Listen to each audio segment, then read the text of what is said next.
Hi, this is John with WTI, and this is one of my big hitters, the Koonie travel fan.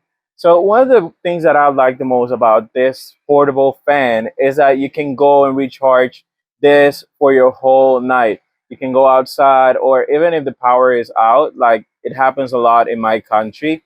The thing that happens is that when the power is out, you're not going to sleep with the heavy temperature in the cold weather like is in my country.